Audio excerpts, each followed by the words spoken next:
Nós temos uma dimensão corpórea, uma dimensão espiritual, uma dimensão social, de uma dimensão religiosa.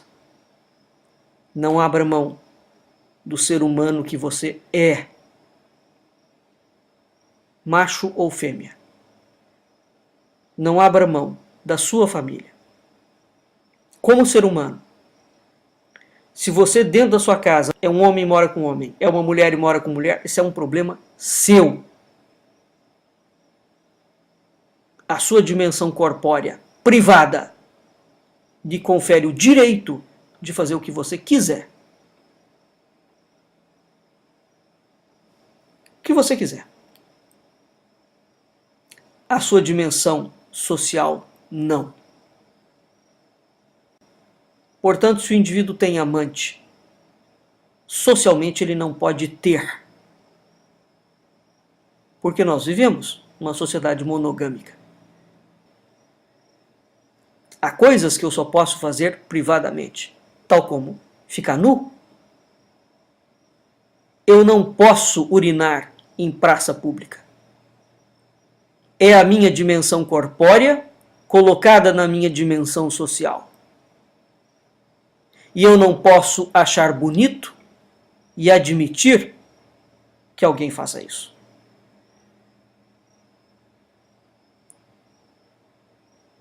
Então, quando nós começamos a raciocinar dentro das dimensões, e nós aprendemos isso com quem? Com os gregos. Já os gregos ensinavam isso. Portanto, quando nós começamos a raciocinar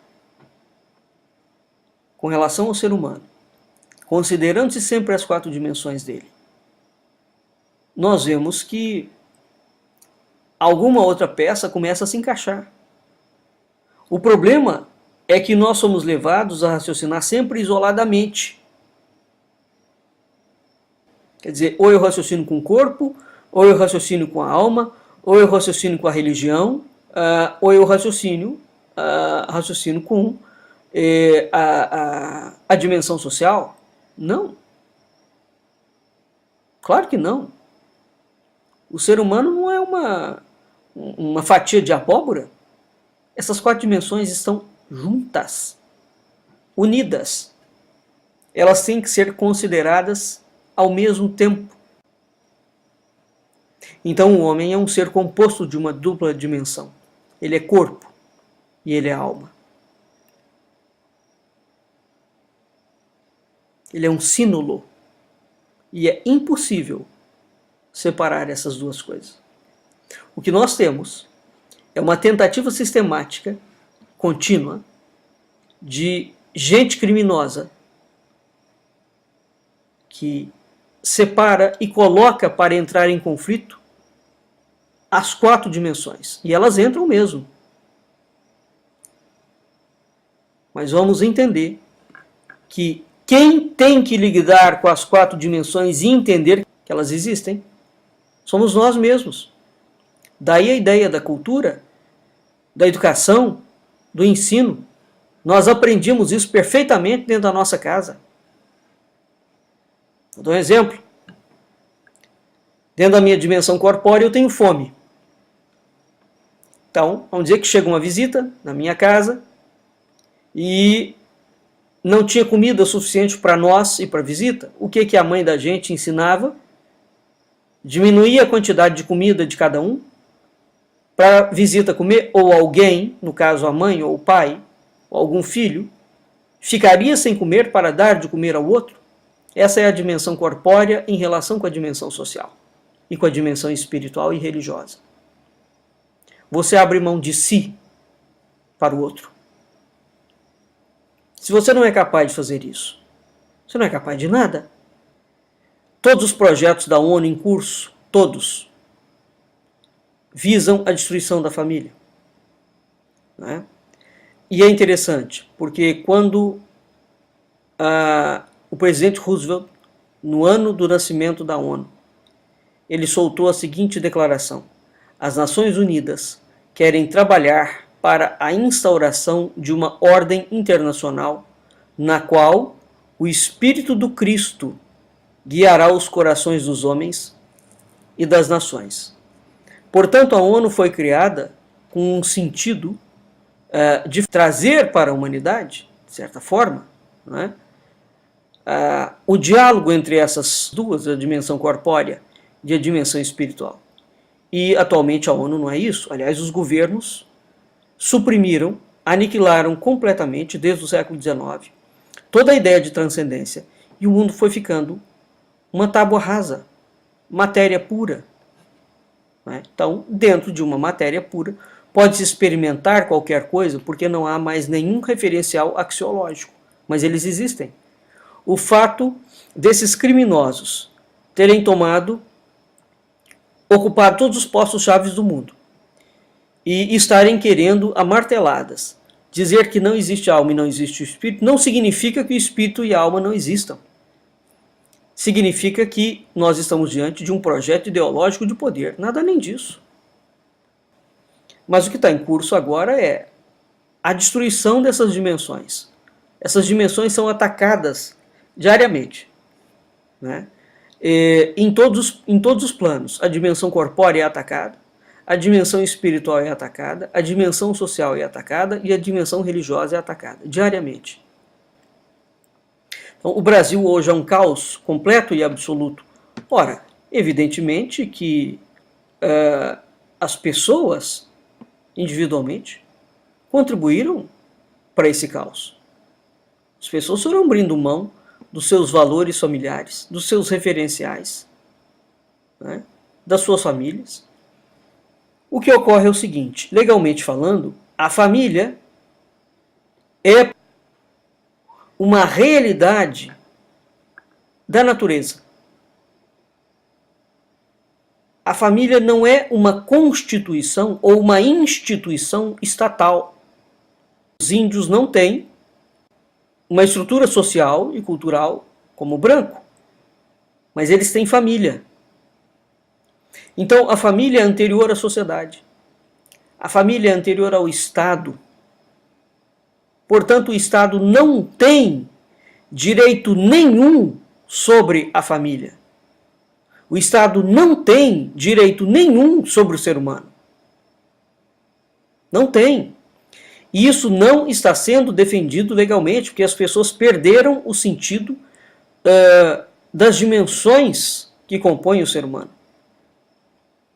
Evidentemente que, a partir do momento que a ONU e os países, notadamente o Brasil, né, porque nós estamos no Brasil,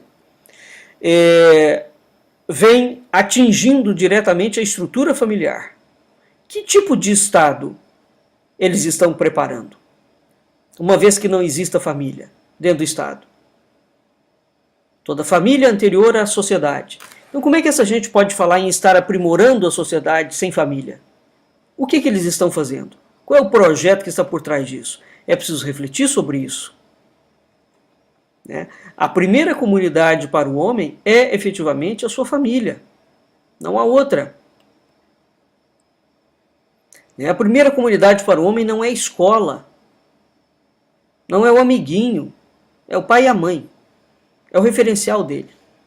Então, há uma escala atômica.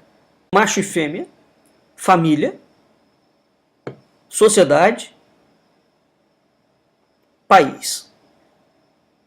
Acabou. É assim que a coisa funciona. Agora, a base de tudo isso é a estrutura familiar. Então, todo homem, quando ele nasce, ele automaticamente, assim que ele nasceu, ele começa a se relacionar com outros homens, outros animais, outras espécies. Nós nunca consideramos que a vida, ou aquilo que nós chamamos de sociedade, é uma vida de relação.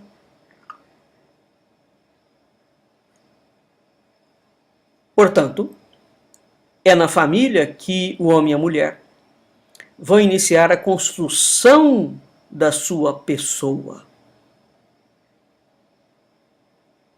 Se nós temos seres humanos socialmente desequilibrados, evidentemente que este desequilíbrio tem uma fonte, não é? Então, as famílias são responsáveis, sim, pela estruturação da psique. É claro que esta responsabilidade não é de 100%, porque isso jogaria no ombro dos pais toda a responsabilidade da formação do caráter. Não, isso não é verdadeiro, porque cada ser humano é singular e tem uma alma própria. Ele tem vontade, ele tem desejo. Não é? Agora, que existe esta responsabilidade, ela é dupla. É a responsabilidade dos pais e a responsabilidade dos filhos. Todos nós somos seres em construção, todos nós dependemos de outras pessoas, dependemos dos valores, das circunstâncias adquiridas na família. Então, nesse trabalho que o homem faz sobre si, é um tipo de lapidação, né? É um tipo de látomos, é a lapidação da pedra bruta. Então, nesse trabalho de artífice da própria pessoa, nós temos duas imagens que vão guiar sempre a existência do ser humano. É a imagem do pai e a imagem da mãe. É a imagem da família. Mesmo que um filho fique muito tempo com a avó, o referencial paradigmático dele é o pai e a mãe. Não é a avó. Então essas imagens são intransferíveis. E elas são insubstituíveis. Isso foi sim desde a mais remota antiguidade. Não existe ciência, não existe razão, não existe filosofia, não existe história, não existe religião, não existe político sem vergonha capaz de alterar, de provar e demonstrar o contrário. Porque ele pode falar, ele precisa de provar o contrário. É curiosíssimo esses assuntos ainda virem à baila, né? E nós estarmos colocando e aceitando que se coloque em cima da mesa a discussão de que se família é importante ou não. E ninguém para questionar a loucura da proposta que vem do governo federal brasileiro, do governo estadual, do Congresso, da ONU. Então, é na família que o homem e a mulher aprendem, é na família que o homem e a mulher forjam o seu caráter, fazem o seu trabalho de construção de si mesmo, porque, finalmente, todo ser é dotado de responsabilidade, de liberdade. E quem o dota? É a família? Não. É o Criador. Né? Todos nós somos livres para escolher qualquer coisa.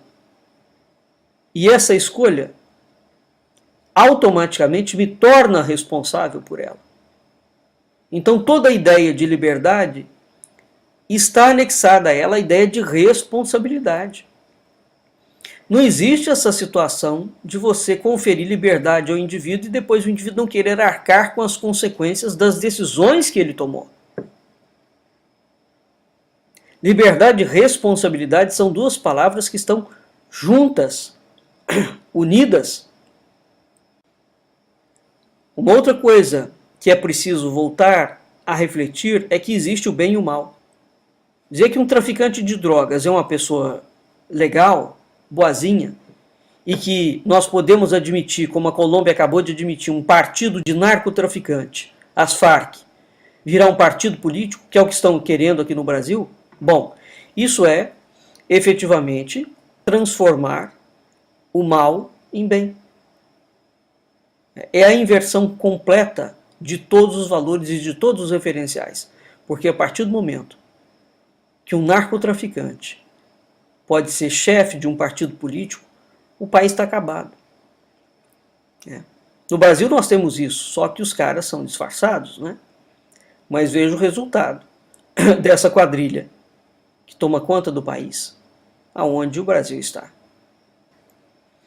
Bem, então há o bem e o mal. Isto também faz parte da realidade.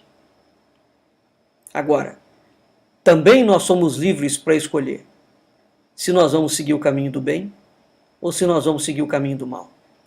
É preciso parar com essa tolice de dizer que nós somos desencaminhados porque o fulano me desencaminhou. Não, você se desencaminhou.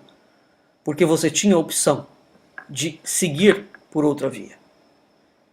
Vamos lembrar que a ideia de liberdade está diretamente anexada à ideia de responsabilidade.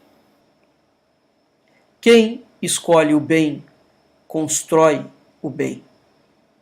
Quem escolhe o mal, opta sempre por destruir a ele mesmo e as pessoas à sua volta. Então existe uma grande diferença entre o indivíduo que escolhe o caminho do bem e o indivíduo que escolhe o mal. O indivíduo que escolhe o bem é, por natureza e essência, construtivo. O mal é, por natureza e essência, destrutivo. O Brasil vive um fenômeno onde os dados estatísticos corretos apontam para mais de 200 mil mortes por ano. Nenhuma guerra no mundo, repito, nenhuma guerra no mundo, atual inclusive, ou mesmo pregresso, produzia isso por ano. Portanto, o Brasil está em franca aceleração de um instinto de morte. Isso equivale a dizer que o país optou pelo mal, pela destruição. Agora, as pessoas não querem refletir sobre isso, não é? Porque elas vão sempre achar que a responsabilidade nunca é delas. O homem tem 4 dimensões, vamos lembrar disso sempre. Ele tem uma dimensão corpórea, ele tem uma dimensão social, ele tem uma dimensão anímica e ele tem uma dimensão religiosa. O que os movimentos, as filosofias, as ciências, a política do século XIX em diante fez? Destruiu completamente qualquer base de transcendência, portanto não há a dimensão religiosa, não há a dimensão anímica, começaram a combater a dimensão corpórea, não é? E começaram a combater a dimensão social, portanto eles destruíram todas as dimensões. O que é isso? Isso é um quadro de desorientação.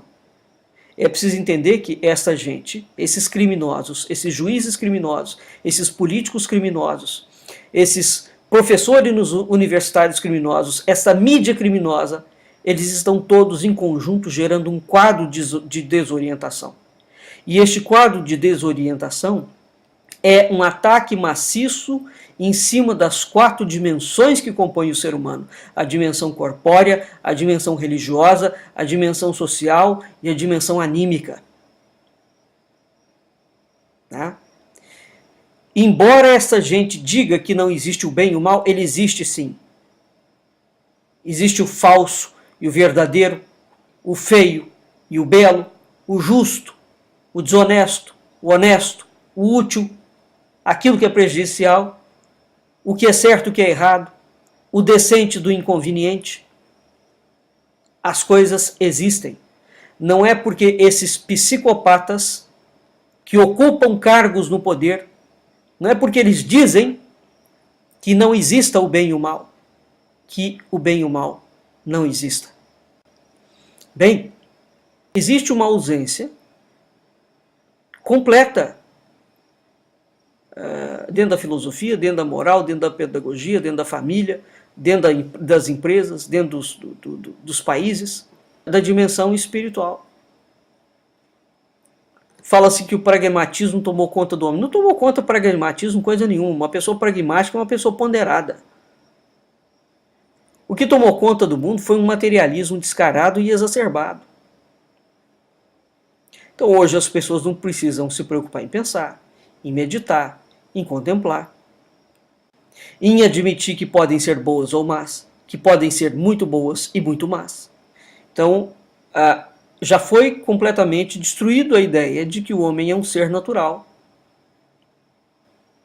O homem hoje em dia é tratado como um produto de laboratório e como alguém que é inconstante e imutável. Isso é tudo que um ser humano não é. o pensamento clássico de que o homem é um ser natural é absolutamente fidedigno. Ele é dotado de propriedades constantes e propriedades imutáveis. Ora, isso hoje em dia gera uma desorientação. O homem moderno não distingue o bem do mal, o verdadeiro do falso, o belo do feio, o justo do desonesto, o útil do prejudicial, o lícito do ilícito, o decente do inconveniente. Então, quer dizer, não tem regra mais. É a ideia de que tudo pode.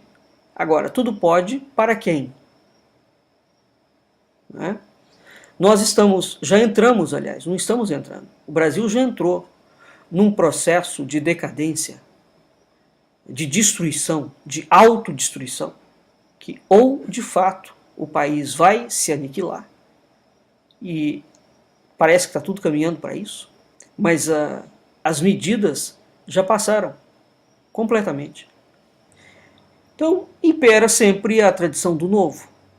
Isso é um projeto eminentemente comunista.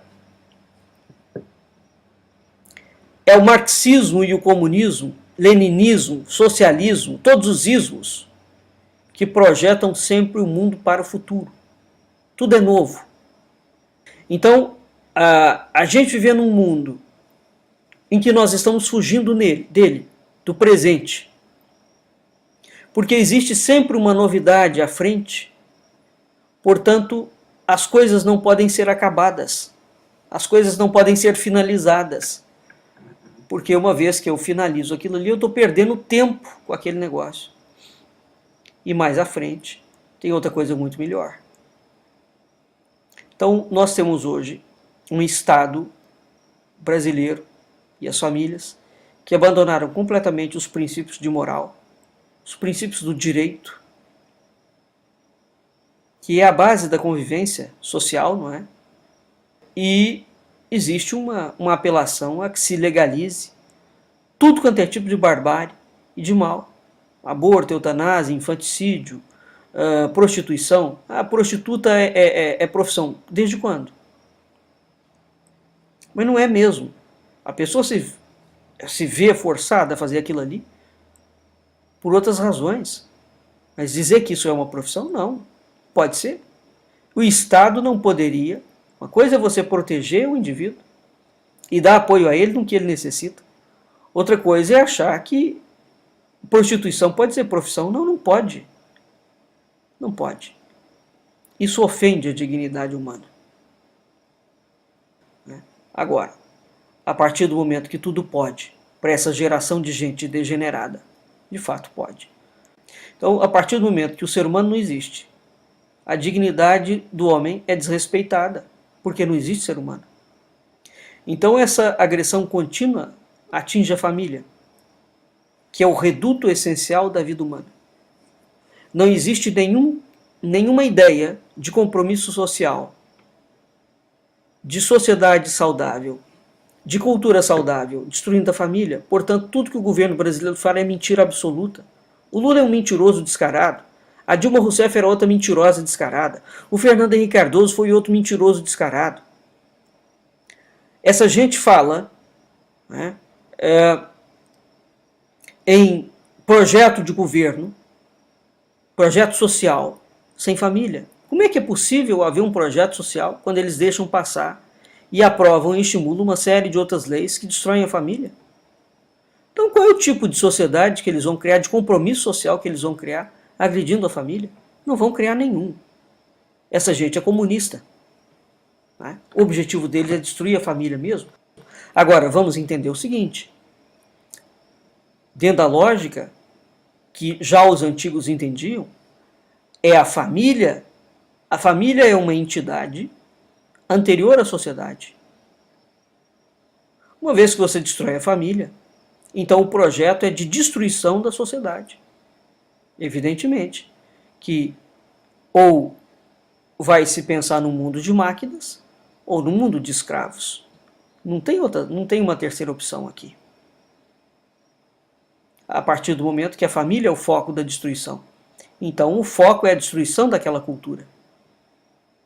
é a destruição daquela civilização.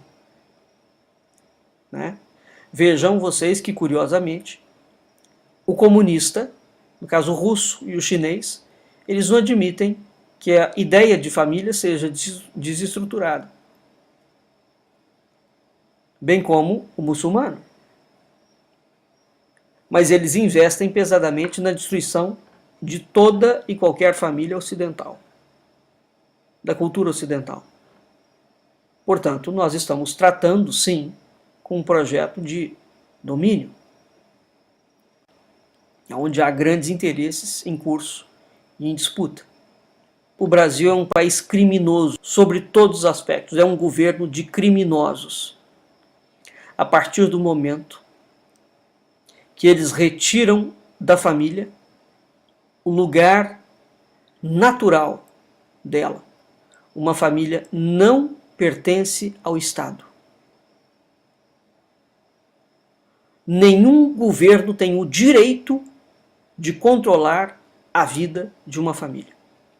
Nenhum governo tem o direito de dizer que não existe família. E nenhum governo tem o direito de dizer que não existe o macho e a fêmea. Porque todas essas coisas existem. E esta existência, a realidade desta existência, foi dada por Deus. Não foi dada por políticos, por juízes.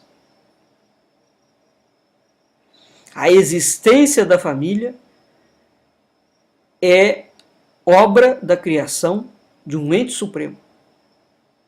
Ela não é obra de Estado, portanto, nenhum. Portanto, nenhum Estado, nenhum país pode palpitar sobre família. Essa ideia, que se esconde por trás do politicamente correto, não é? Onde as pessoas fazem questão de repetir aquilo que todo mundo sabe que está errado, mas não tem coragem de falar. Então, nós vivemos um pensamento único, uma ideologia totalitária, um país em que cada vez mais tem jogado na mente das pessoas para que elas sejam cada vez mais difusas, um país que tem imposto um silêncio cultural, um país que tem obrigado as pessoas a serem inconvenientes, imorais e indecentes o tempo inteiro. É preciso insurgir-se contra isso e não ter medo de ser conservador. É preciso dar um basta em tudo aquilo que destruiu as 4 dimensões do ser humano. O ser humano existe. Existe. A família é, por excelência, o princípio da continuidade social e da conservação de todas as tradições humanas. A família é o elemento conservador da civilização. Não existe civilização sem família. Não existe civilização sem cultura. Não existe país sem família. Não existe nada sem família. E as famílias existem porque existe o ser humano. É preciso dar um basta a essa cultura dos instintos, a essa cultura da irresponsabilidade, da situação de ausência de julgamento dos verdadeiros valores. É preciso começar a falar que as coisas estão certas e que as coisas estão erradas. É preciso parar com essa propensão ingênua, pueril, de negar a evidência da imoralidade, do mal moral. Homens sempre existiram, mulheres sempre existiram, mas de onde está saindo tanto tarado? É claro, não há lei. Ninguém tem medo de mais nada. Não existe a diferença entre o privativo e o público. Tudo tornou-se público. Não tornou-se não. Existe o público e o privado. Existe a intimidade, a minha intimidade e a sociedade. Há coisas que eu posso compartilhar com a minha família e há coisas que eu não devo compartilhar com quem não é da minha família. Então é preciso parar de negar que o mal existe. É preciso criar um centro de referência da nossa consciência. A nossa consciência está sendo deformada diariamente. Nós temos que voltar a sermos seres humanos. Nós precisamos voltar a defender a preservação da família na forma que Deus a fez. E quando uma Constituição Federal, um juiz do Supremo Tribunal, um político malvado e corrupto, quando qualquer verme vier falar em destruir a família, esta pessoa tem que ser execrada em praça pública. Não há que manter nenhum grau de respeito mais, nenhum grau de respeito por quem prega a destruição da família. A justiça é uma necessidade de todo mundo, mas a família é anterior à justiça. O que a justiça deve fazer é simplesmente preservar a ideia e a verdade de que a família é anterior à justiça. Nada além disto a justiça pode fazer. Não está no escopo dela. E por que nós nos esquecemos disso? Porque, repito, há 200 anos, essa gente maligna, esse mal que tomou conta do mundo, este demônio que ficou solto, segundo o Apocalipse, depois de 1000 anos, essa legião de demônios criaram a ideia de que a família deve ser apreciada juridicamente. E que, portanto, os ministros, os legisladores, os constituintes, os políticos, são aqueles poderes supremos, são os representantes das famílias. Não existe Constituição Federal que representa família nenhuma. Não existe poder judiciário que represente família nenhuma. Não existe político que represente família nenhuma. Porque, repito, a família é anterior à sociedade. Se vocês entenderem isto, vocês não vão admitir mais uma série de desmandos que estão acontecendo. Desmandos descarados, escrachados, porque esses psicopatas estão negando ao ser humano o direito dele ser um ser humano. O que nós estamos vendo à luz do dia é uma interpretação de juizecos, de poder judiciário, de executivo e de legislativo, praticando ativismo judicial, tirania intelectual, aonde eles podem fazer de conta que podem falar em nome da família. Não pode, não tem ninguém autorizado.